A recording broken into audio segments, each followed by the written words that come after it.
Hey, hey, bud. You know, there are things they call mannerisms that makes your NPCs really stand out. You know what I mean? So, we're going to talk about it, okay? Capiche?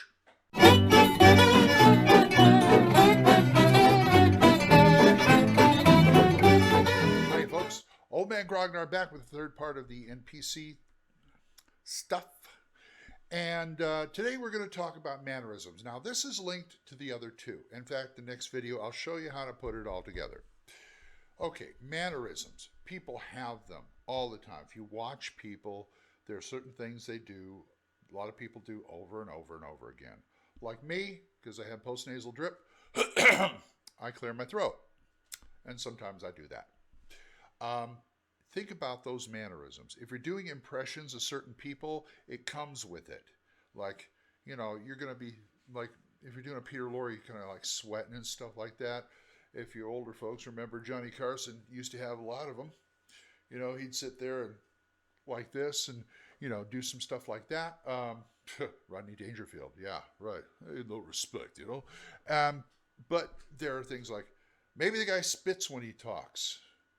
Maybe he has a lisp or something like that, because it can be verbal or it can be physical. And if it's physical, I mean, I for some reason, I always want to sit down when I GM, but I always end up standing up because I'm just, I'm that kind of guy. I stand up. So this is what you see of me right now.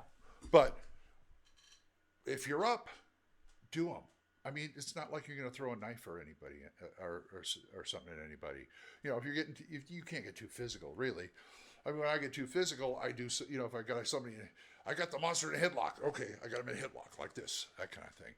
But do the mannerisms like a guy who keeps licking his lips all the time, or maybe somebody has a pronounced stutter, and they can't talk very well.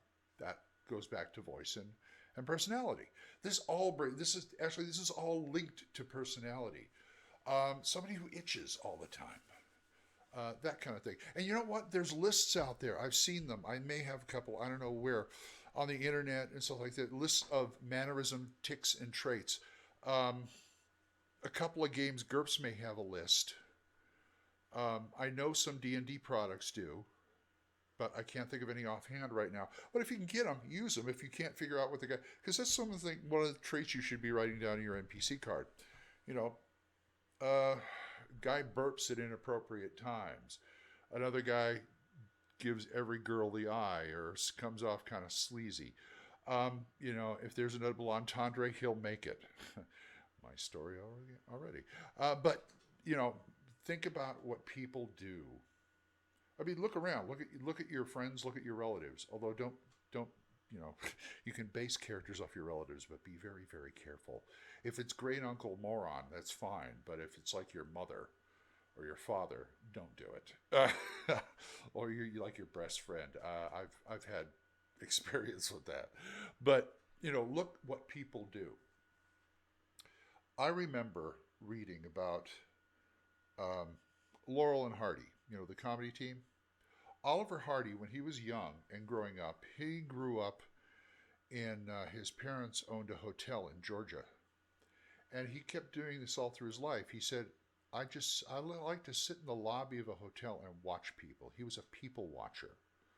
And he said there's lots of Laurels and Hardys that go by and a lot of other type of people. Yogi Berra was right.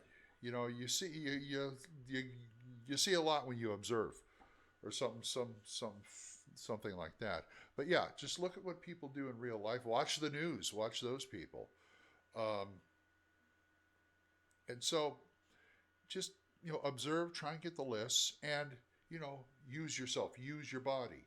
Use if the guy stutters all the time, then stutter when he talks.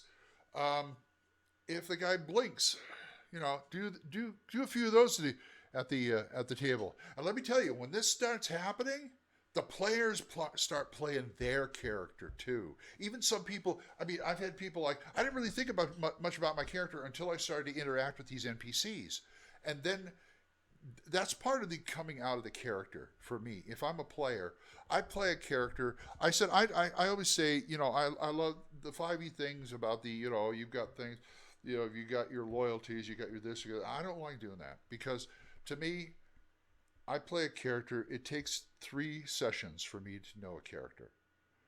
And that kind of stuff helps when the DM or GM does that.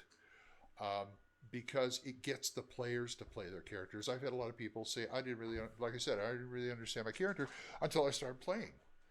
And that happens all the time. I mean, you never know what's going to come out. And as your job as GM is to encourage that. If you're going to perform, they will perform. Believe me, it works.